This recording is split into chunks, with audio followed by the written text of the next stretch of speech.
Rapid application development, it says lesson 11, but really it's lesson 10.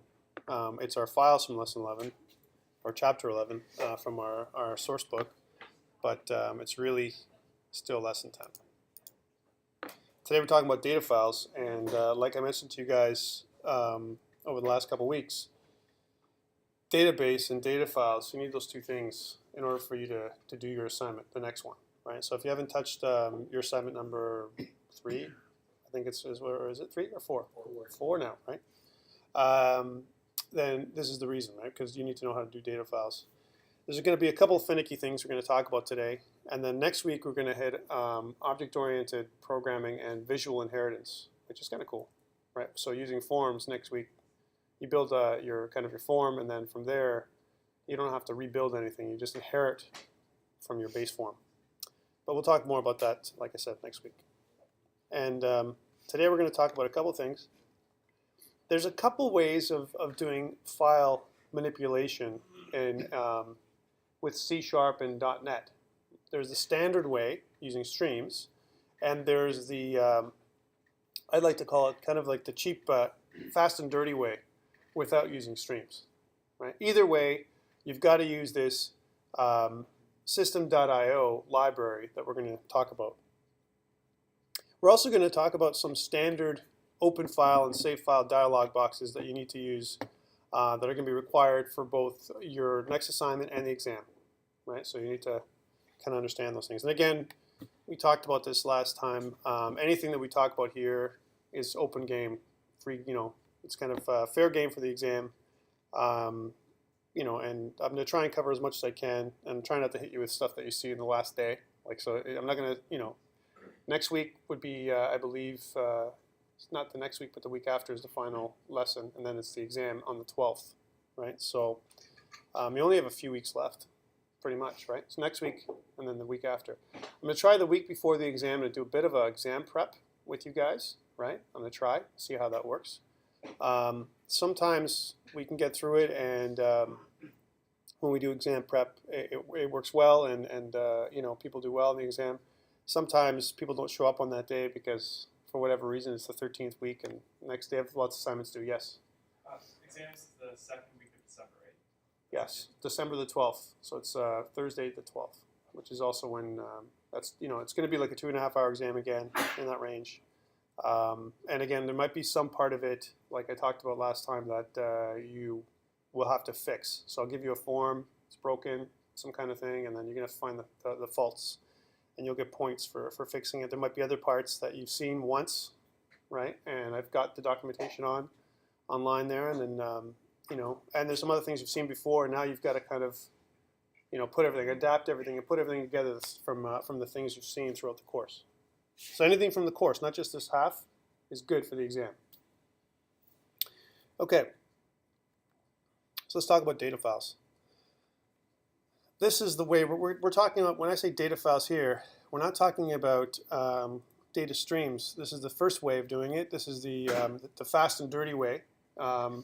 It's not bad. It's not like exactly bad, but the better way is to use file streams, which we'll talk about after this. So we need to manipulate data files, that's for sure. And that's why, and if you learn a language and you don't know how to do file management of any kind, then that's bad. Especially in Visual Studio, where you need to save and load things if you're going to build applications. So that's really what we're doing this today. What we won't be doing, just to let you know, out of scope for today's course and even for our course today, like for this session, we won't be talking about binary files. We won't be talking about random access files and so on, only because it's not that much more derived from what we're going to show you. I'm going to talk about more text files for now. You can also use the same information for your XML data, but really it's all going to be around text files for now. I'm going to try and do a supplement, I think, for XML. I was trying to do this week, but I think next week I'll probably come up with a supplement, or the last week before we'll do some advanced stuff, and then we'll probably have a supplement for XML in there. So how does it work? So again, writing is output, reading is input. These are the standard terms, just a big overview here. You have a form, and it's different when we build a Windows console application. right? So non-form application. If you were just going to go and do a, learn the language sometimes, especially if you do, introductory stuff, you don't do UI stuff at all, right? When you start learning a language, you do a lot of console stuff, right? Like if you're learning Java or C++, whatever, right? But here we're learning how to use forms. So really, we got to take everything that we talk about. All the lessons are in the context of a form. Same thing with object-oriented programming. Normally, you'd use a console. You can put your class as an example in the same file. Next week, you're going to see that we're going to talk about it as in it's around the form and how to use forms with object-oriented programming with classes, right? So in the same token, we're going to use files with forms, right? So how do we do it? Well, so a form writes output to a data file, and then maybe the same form in another form reads that input and puts in and sucks it back into its form controls, right? So all we're doing here is we're writing out to a data file and then we're reading from it. Okay, that's really what we want to try and do with simple file I/O, which is what we're going to talk about here. So again, there's some really cool classes that support simple file I/O, and there's some more complex classes later on. We're going to hit that in the second half of this of the lecture today. So here's your standard form for your simple file I/O. Okay, again, you can't use any of this stuff, these classes, unless you include, and I use include as the word because usually when you talk about C-style languages, but you have to use the include for including a library. Of course, in C# we use the using keyword, right, which is like an include, and we use this system.io namespace in order for us to have access to these libraries, right? So again, the keyword would be file, right? That would be the file, and there's different methods. So I've given you, and again, the file, different writing methods. There's ReadAllText. That's one method. And again, you'd have the file name and whatever the string is to write. Okay.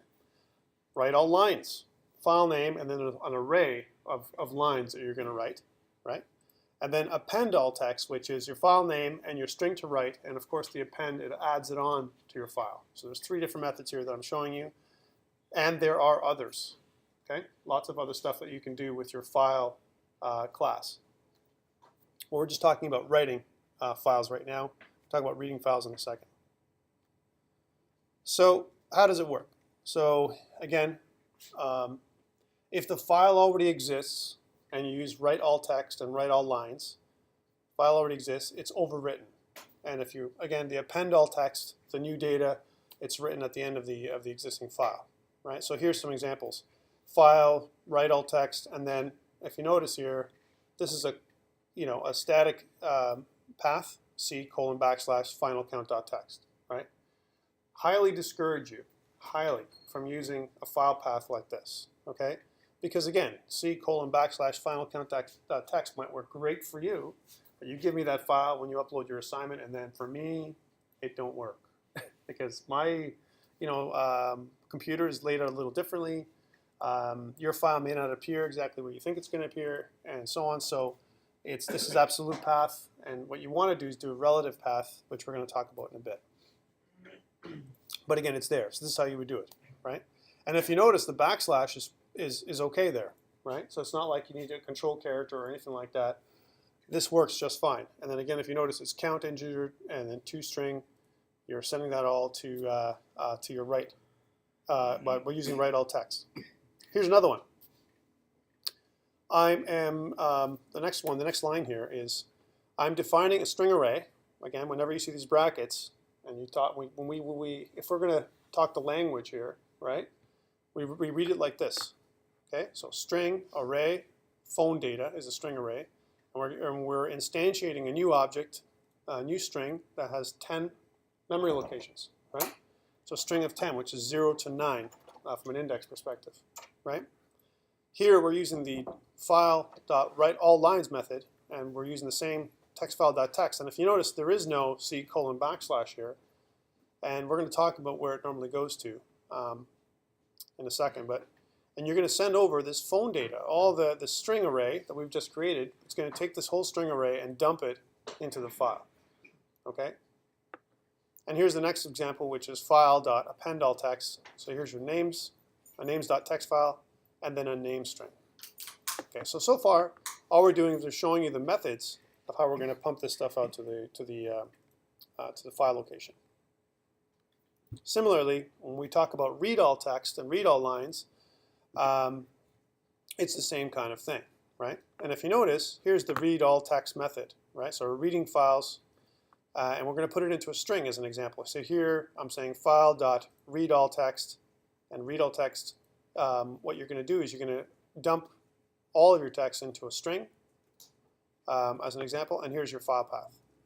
And the other way is to do it, here's an array string, file.readAllLines, so it's going to read everything in, just like you wrote all lines. It's going to read everything into an array, right? So there's two ways, into a string, line by line, or into an array, the full file, okay? A good best practice, I would say, is to put any kind of read inside a try-catch block. Okay, but why didn't we do that for the write? Right? Yeah. Because if the file doesn't exist, it creates it. It creates the file if it doesn't exist, right? But if we don't use it for the read, and we're trying to read the file that doesn't exist, your program will crash. It'll go boom, boom. Something didn't happen properly. You bad programmer, you didn't accommodate for this, and now we have an exception, right? So we need to put these try-catch blocks in place where we do a read. All right, this is kind of a key for this thing. And here's an example of that. So we have a try-catch block, right? We're going to read the entire file into an array. And again, we've defined a string array for file string.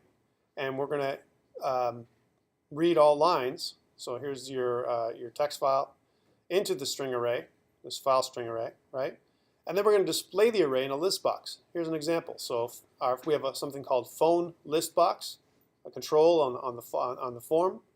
And we're going to say the data source for that, the data source for this phone list box, we're using the data source method, is equal to the file string, and then we're converting it to a list. So using the toList method to convert this file string into a list and using this as a data source for the phone list box. And again, we haven't seen this methodology before, .data source, as a method, but this is a great method that we can use to convert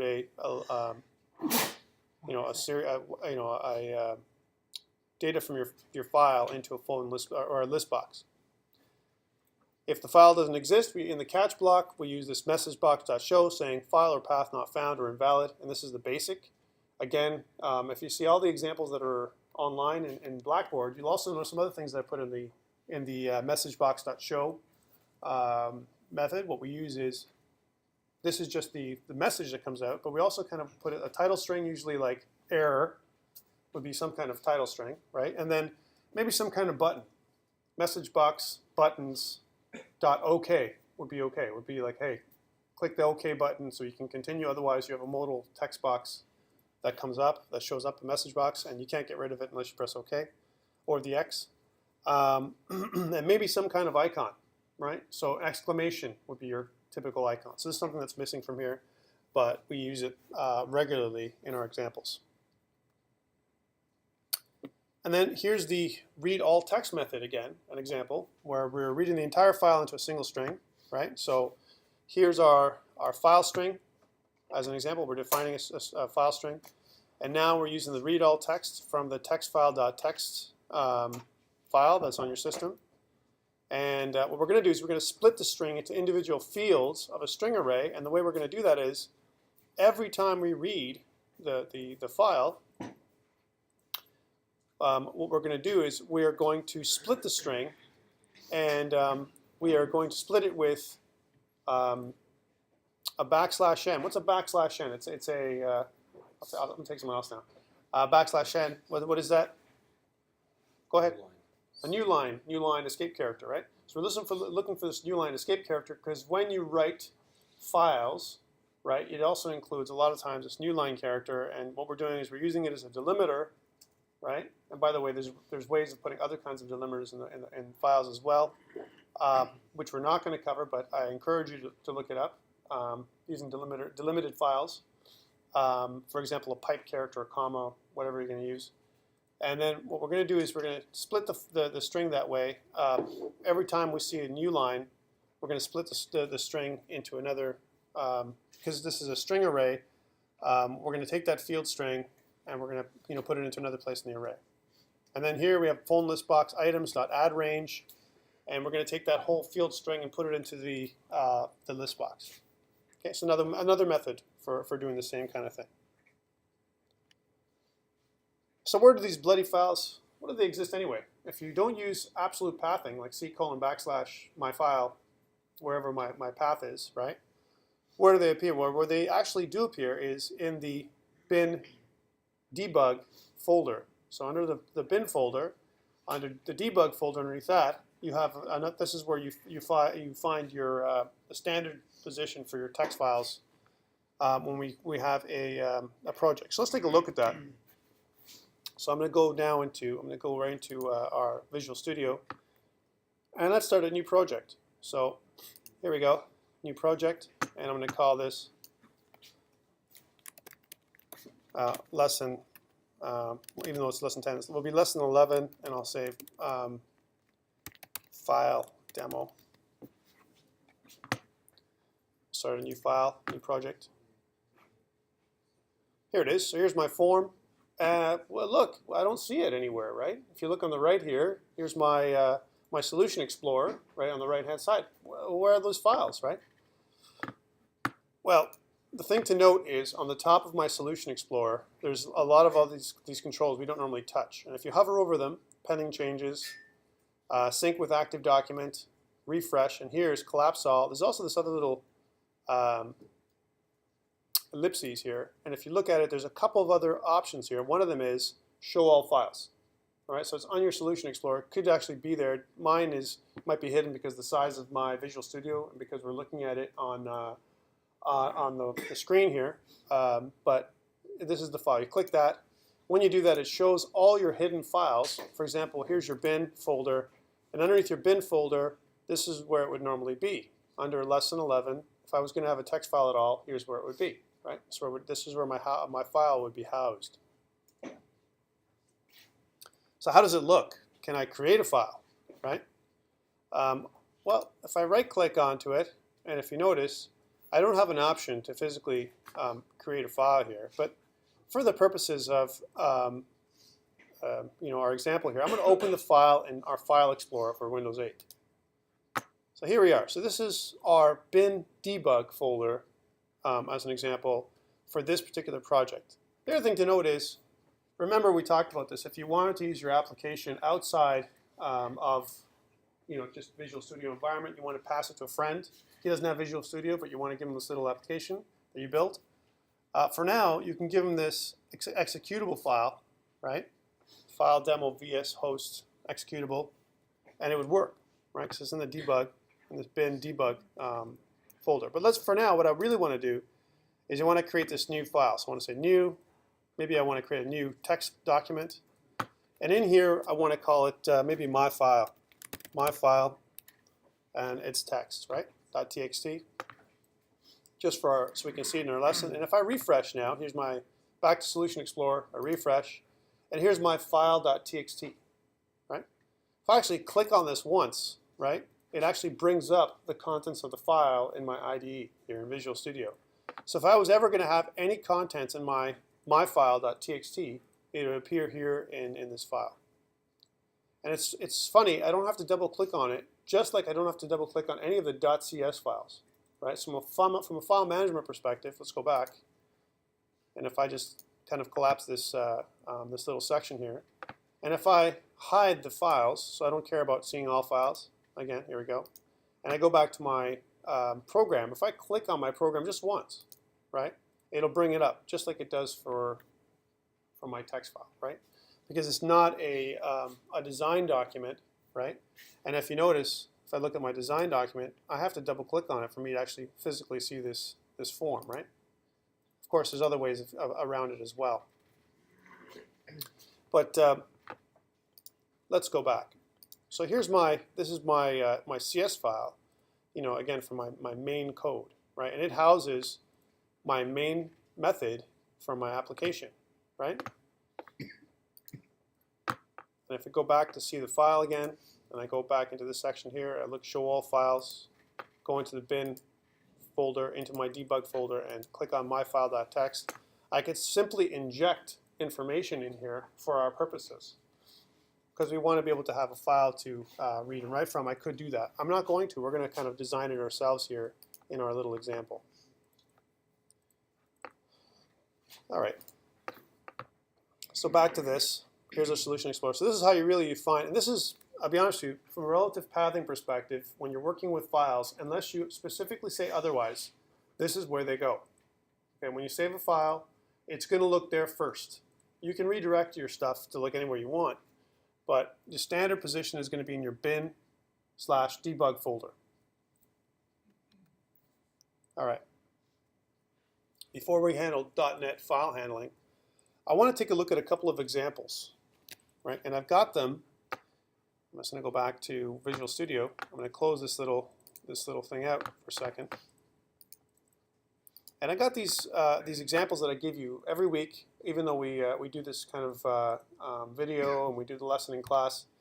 Remember that inside your Blackboard, you have some examples, some code examples that you can look at. So I'm going to look at some of these code examples. And today especially, I want to point out some code examples for you. They'll be very helpful for you for two things. One, for your assignment, right? Because you need these code examples to make sure your assignment works. And two, you need them also for your exam. So if you don't know where these files exist on your exam and you're trying to do file handling, you know, instead of searching through all the PowerPoints, it's a good place to look as well.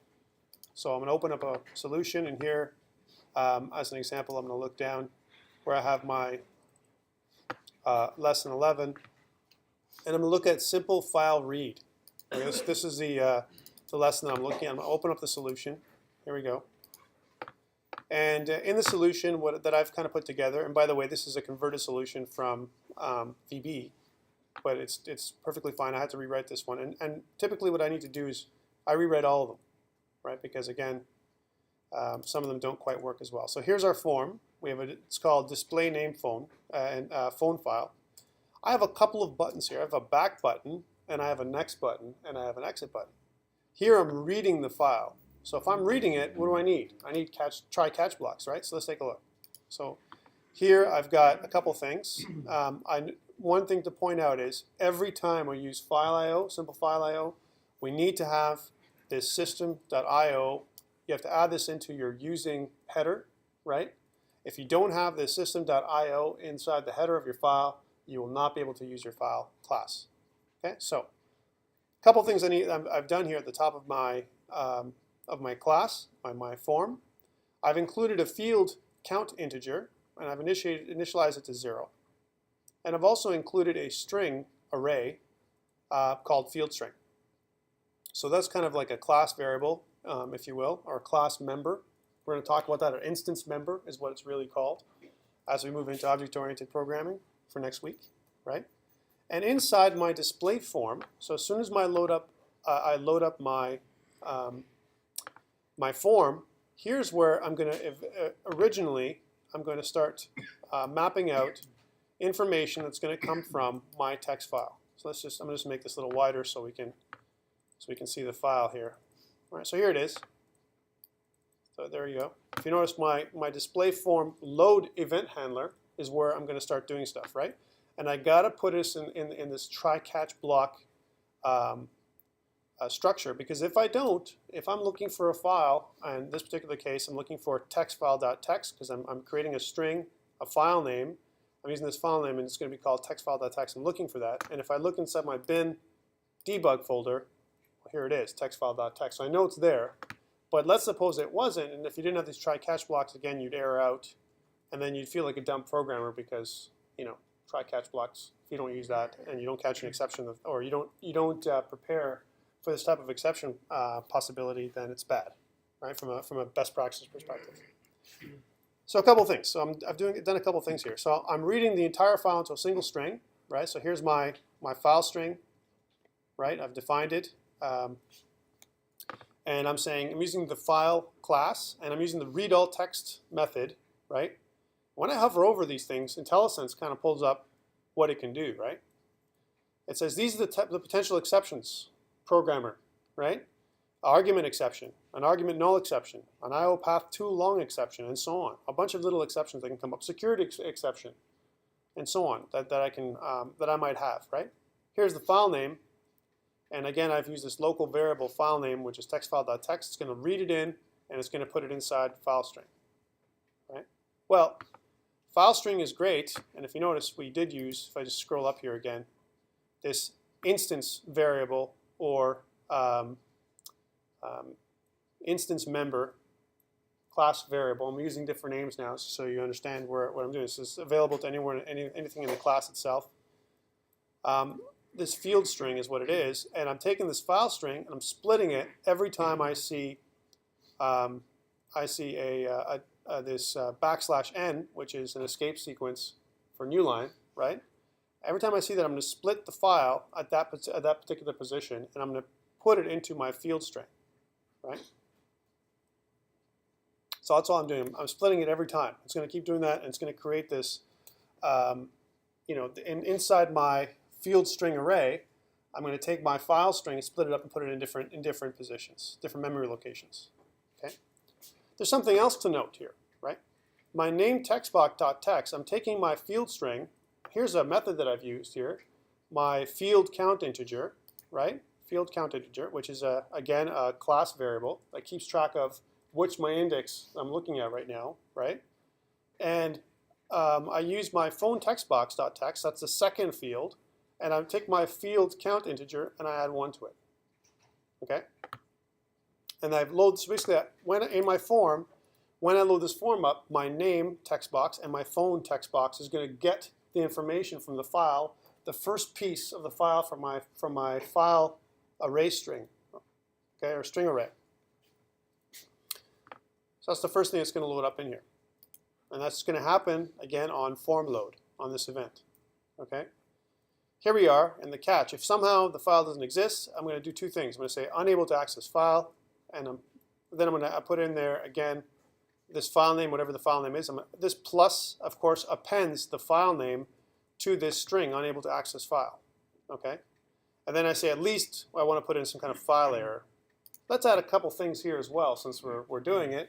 I should also put in some kind of message box buttons, right? So here's message box buttons. I'm going to put that in, modify our little code as well. I'm going to put the OK button because I think that's an important button to put in there. Say, click OK. It's a nicer thing. And I'm also skipping down here. I'm also going to put a message box icon. I'm going to scroll down here, and I'm going to use the exclamation, right? Or maybe even the error. It might be even better.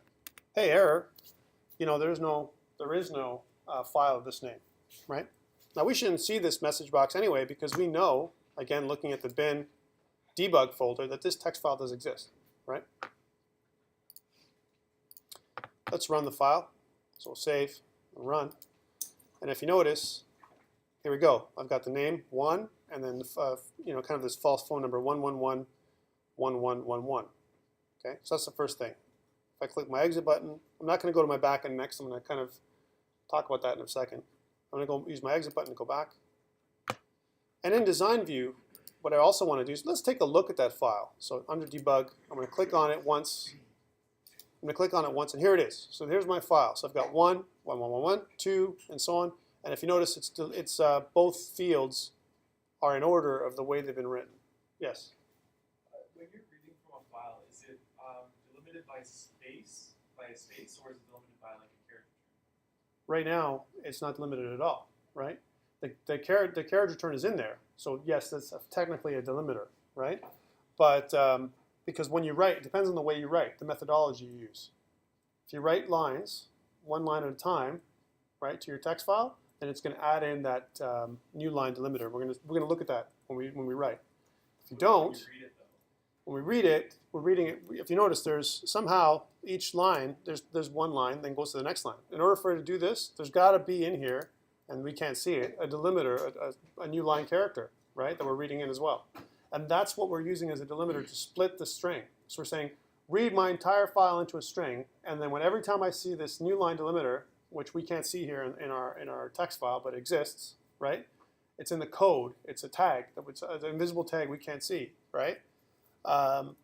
It's going to look at that delimiter and say, okay, this is another position. This is the next item that's going to be put into my string. Here's the next one. Here's the next one. It's going to load all these items into the string all at once. So as soon as I open up my file, the way this example has been written, my entire file is being loaded up into a string. right? That's what this thing does. And it's split by this \n delimiter. That's how it's being split. That is the delimiter that we're using. All right. So back in here. So now what I want to take a look at is, well, I've got this information, but I want to go to my next. I want to go to my next item in the list. So let's take a look at next. And again, if my next event handler exists, then I should be able to go in there and take a look at it. So I'll double click on this, and it'll take us right into the position we want to look at. And if you notice, next button click, the event handler here is written, and it says read the next set of data in the string. So I want to start looking at the next set of data. Okay, so I've got this if statement here, and it says this. It says if my field count integer is less than the field string length. Okay, that's good. Let's understand that. So here's my field count integer at the top. Field count integer starts at 0, right?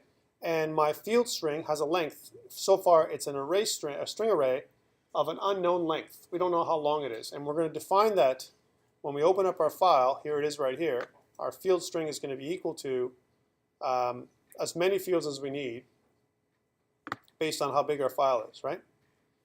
Automatically, I know this, right?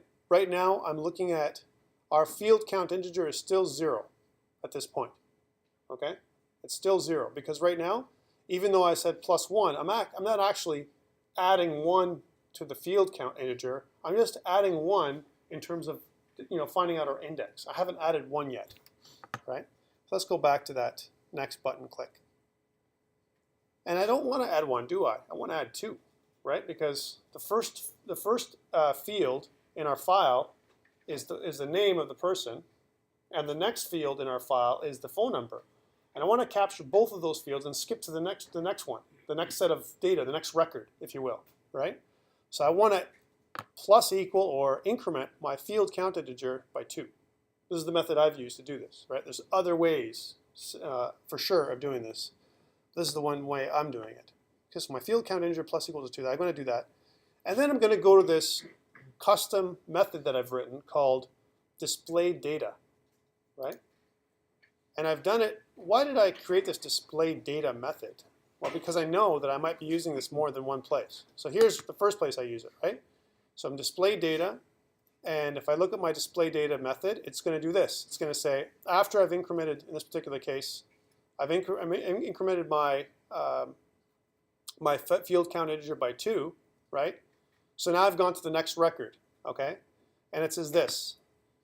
I'm creating a local variable called first field string and second field string, those two little local variables. And my first field string is equal to my field string, field count integer. So now I'm at my third memory location on the array, which is actually my second record.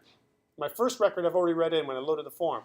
My second record I'm loading in, I'm taking a look at when I increment my field count integer. My second field string for my record, I'm loading it in and I'm just adding 1 to it, right? And then I'm using this name textbox.text and phone textbox.text to output the first field string and the second field string. So that's how the next button works. It's going to skip down every two positions. It's going to keep skipping down. But I can automatically see a problem, right? What happens when I get to the end of the file, right? Well, let's go up here. So this is why I have this try catch blocks within my if statement. First thing I do is say, well, okay, is my field count integer less than my field string length? Yes, it is. Because remember, I'm counting in 2s. So even if I move forward, it's always going to be less. It's going to be true. There's going to be a point where it's not, right? There won't be any more left. So I want to stop it there for sure. But now I want to put it in this try catch block. So I'm going to try and increase or increment my field count integer to 2. This is true. It's going to happen. My field count integer will try and increment to 2. And then what's going to happen is I'm going to try and display my data.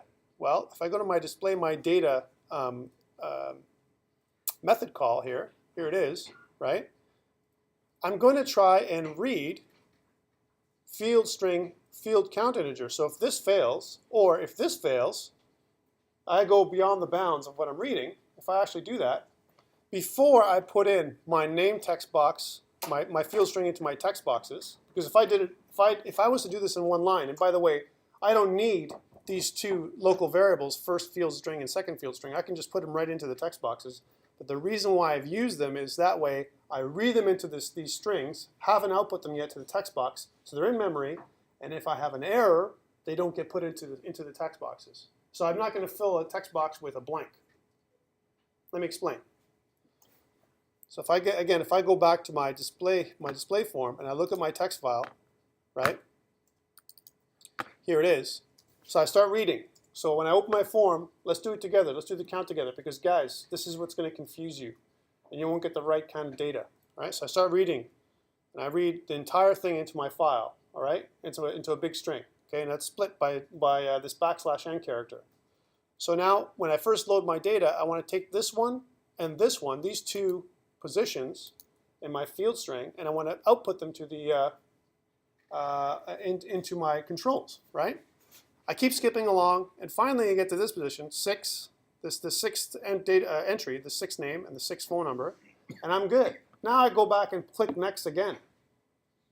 Now I click next, and I'm on the 13th position, which exists because I have a \n character, which automatically gets input when I write my file, which we're going to see. It exists, this extra space, right? But it's empty. It's empty, right? So I take it. And now, there is no pair. The second part of it, which would be the 14th location, 13th would be the name, 14th would be the phone number. I try and go to the 14th because I go to my field count integer and add 1 to it. Now, my index is going to be out of range, right? It's going to go out of bounds because I don't have I'm not counting further. And if, by chance, I put this information, which is a blank, it's a null, I put that into my text file, I got to take it out again. Because the way I'm writing it, if I go back to my thing here, is if I put in this information here, my field string, field count integer, into my text box, it's already going to put that into the text box, which is going to be a null, so no information. My second text box is going to blank, right? We're going to have an exception. But my first text box is going to be this blank character. Even if I don't somehow have an exception, it's going to say, hey, hello, we have an exception, but already because I won't meet the exception until I get to my phone text box. So example, when I go to this next string here, field string, field count integer, I've already done this. I've already executed this line, so it's already gone into my text box, and now I'm going to get the exception. So my text box is full, and I'm getting an exception. Even if I bring up a message box, it's still going to blank out my text box, and that's why I've separated these two pieces of information into two field strings that are temporary locations before I go to my text boxes. One solution. Again, there's other ways you could do this. Okay, so that's my next. What about if I go back? Right? So let's try this out here. So I've loaded up. I go next, next, next, 3, 4, 5, 6. I know there's no more. I click next, and I get this pop-up that says no more records to display. Right? End of data. Okay. If I go back, I can do the same thing. But how do I do the back part now? Right? Because back, I've got a. Again, I'm using this field count integer, and right now it's at the last position. It's like, it's equal to 12 or something, right? And by the way, when I failed, how come I put this minus equal to 2 here? So I've said no more records to display, and then I said my field count integer is -2. Because what happens is, before I display my data, I've already incremented my field count integer to 2, right?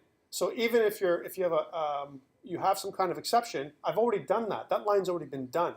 So my field count integer is already advanced. My pointer to my data is moved forward already, and I've got to move it back because you know what? I went into an area that I don't need to go into. So this is why I've compensated here by doing it here in my field count integer. All right. One more thing I don't like is, again, I don't have any message box buttons. So I'm going to add them in just for this demonstration. Message box buttons. .ok. We're going to see this error again. And message box.icon. And we're going to use the exclamation. Say, hey, you've gone beyond your file. Now, I need a comma there as well. Okay, so this is all good. Now we need to go to our back button. So I'm going to double click on our back button. We know our next button works. Oh, hey look, I'm using my custom method display data again. Otherwise, I'd have to write the same exact information out again to the text box, right? So instead of having to write it twice, I have a method, an external method called display data that I call whether I go forward or whether I go back. I use one method to do that. Otherwise, I'd have to rewrite this and have code duplication in here. Just like the next button, my field count integer is going to be minus equal to 2. So I'm actually going to take my pointer and subtract 2 from it every time, right? But I'm going to get to the point where I'm going to be at the front of my file, right? So I'm going to try and decrement my field count integer by 2. In my catch statement, and this is where I probably better do the same thing just because I'm telling you guys to do something. I'm at the beginning of my data file, right? I want to definitely put a message box button that says OK, and a message box icon that's basically an exclamation saying, hey, you're at the beginning of your file. And again, I adjust my pointer because I've decremented into a negative location. So I've actually decremented my field count integer past my 0. Now there's ways around that. I could say don't increment or decrement my field count integer unless, beyond my scope. There's different conditional statements I could use there as well. I've chosen not to. Let's try this file the way it works. So again, I keep going next, next, next. I'm reading the file. And this is actually, I'm here, no more records to display. I've got my little exclamation icon. And I go back, back, back, back. Oh, you're at the beginning of the data, right? So both ways the file is being read. So I can go forward and back, right, when I'm reading the file. You might say, Tom, this is pretty academic stuff, right? Who cares, right? Reading a file, back and forth. This is the major problem that students have when it comes to reading files using simple I/O. They don't know, they don't understand. Oh, my virus protection needs to be updated. They don't understand that if they don't adjust for the kind of file they're reading or the end of file, how to stop information from going into their controls. There's been a lot of time, a lot of development time doing that kind of stuff. And here's a simple solution for you that might work. Now remember, the solution I'm using reads your entire file into a string, but you don't have to do that. You can read one part of your file at a time, right? And you can keep reading that file over and over again. So that's another option for you as opposed to using your entire file. Yeah? Is there a limit to the amount of characters that you can read, like in the buffer when you do the file read line? There is a limit, but probably not for you, because chances are your computer is so powerful that your memory's not going to get full. So if it hits, but if it does hit the limit, then it's got checking, I guess. Well, that's why your try-catch block is there, right? So your try-catch block is there not to catch any error, right? But we haven't kind of, in this particular simple example, we haven't really kind of said what kind of errors are we catching. We're just catching all errors, right? But you could put it in so that you're catching every exception, different kinds of exceptions, right? The other thing is, again, this is a simple I/O example, so you're going to use it on a small data file, typically. The better way to do it is the second half we're going to show you, which is using file streams, which is what I'm going to ask you to do for your exam and for your assignment. But I want to show you this one as well, because for simple file I/O, it's nice and easy. You don't have to worry about opening and closing your file. It does it all for you, right? So as soon as you're finished reading the data, the file's automatically closed. You don't have to check for that. In the more complicated example, you've got to control file opening and file closing. So we're going to see that as well. That's the second half. We're going to talk about that next. Okay, so this is your simple file read. We've read a file, but now we really have to see how we could write a file, right? And there's these examples. Again, these examples are up on Blackboard for you under your code examples or your code archive.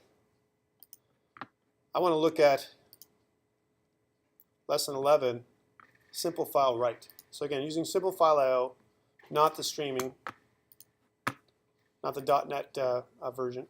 Okay, again, I've got my text file that I've already written. My name is in there. Okay, we're going to get rid of that in a second. Okay, And let's take a look at this phone form. Okay, this time we've got a different kind of phone form, right? We've got this phone form that has a menu, right, with an exit button, okay? So kind of an interesting reason why, I don't know why, we could have put an exit button in there as well. And we've got a couple fields. We have our name field and we have our phone field. Phone name text box and phone text box. Okay, this time we're going to write to the, every time we click save, we're going to write to the file. And how are we going to write to this file? Let's take a look at options for us. Okay, so here's our save button. Let's go up to the top in our class. So I've got a couple other class variables. One of them is a string array of phone data, and I've declared it here with, you know, again, 10 memory locations. Okay, I've also have this index integer, right, which is an integer that keeps track of our index. Okay, very, very simple. Save button. Here's my file name. I'm using the same idea, textfile.txt. And again, if you notice, it's hard-coded. This textfile.txt, you can't choose another file name, right? You can't say whatever the file name the user wants. I haven't inputted for that, right? It's whatever file name you want. In this particular case, it's just textfile.txt, and it's going to dump it into your standard memory location, which is your bin debug folder in your project. So I'm building my string, and I say string to write is equal to my name text box plus, here's my delimiter. Take a look. I'm writing a \n. This is the way I've coded my file to be written.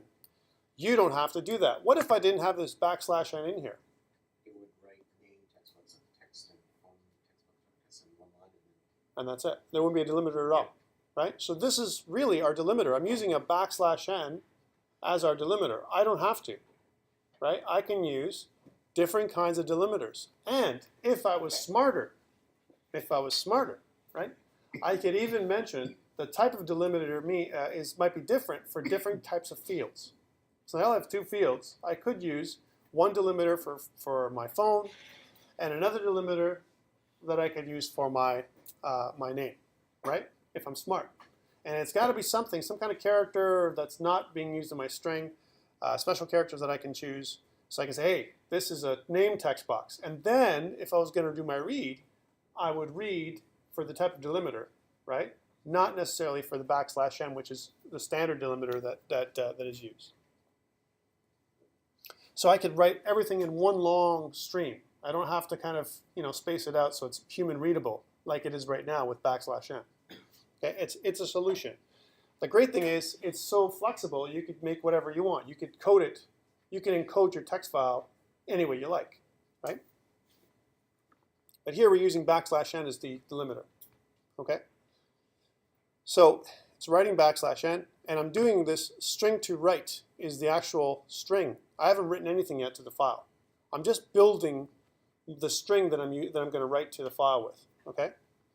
And here we go. I'm going to say my file append AllText. And again, remember what append AllText does. It doesn't open up a new file. It says two things. If the file doesn't exist, create it. Okay. That's the first thing it says. If it exists, add to it. All right. And then I'm going to reset my form. I'm going to call this reset form custom method, right? That's going to reset my form down here. And it's going to just clear my text box, clear my name text box, my phone text box and name text box, and put the focus for the user back onto the name. So that way he can start typing in the same location again. The next field, the next record. Kind of a very simple form. Let's take a look. So I'm going to run this form. I've already got my name in there, right? So let me just put John Smith, and his number is going to be 905 777 7777, just to be extra lucky, right? And click Save, right? And now I'm going to use my File Exit menu item, right, to exit the program. If I want to check my bin debug folder, I'm going to check my text file.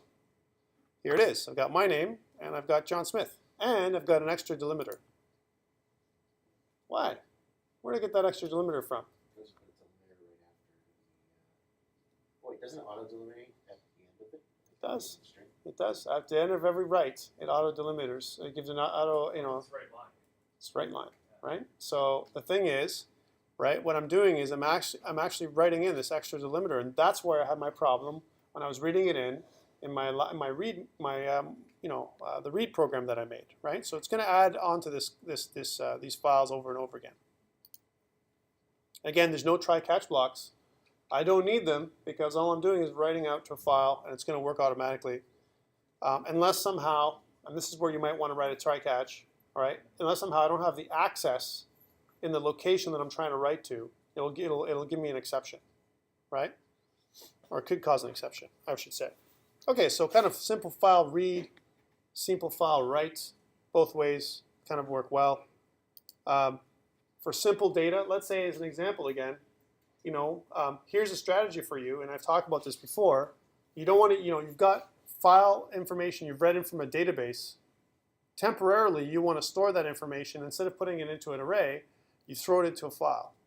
That way, worst case scenario, if your program has an exception, or as an example, you read this information, the data isn't lost. And you can always go back for the user to the last piece of data he's written by loading up this file this temporary file that you can check for that's on your on the machine, right? So it's a temporary location. You actually create temporary files, which actually a lot of applications do, right? They have these temporary files they create instead of holding things in memory, because they work faster. The less memory handling I have to do, the faster my application can work. If I load a bunch of files, images, and all that kind of stuff into memory, and then I manipulate stuff, I have a lot of stuff in memory, and I keep manipulating things, my file can slow down, and eventually, if I go into I might run out of memory, or it might slow me down enough that my performance will lag. So instead of performance lagging, I can use files. So for your solution, I've talked about this before.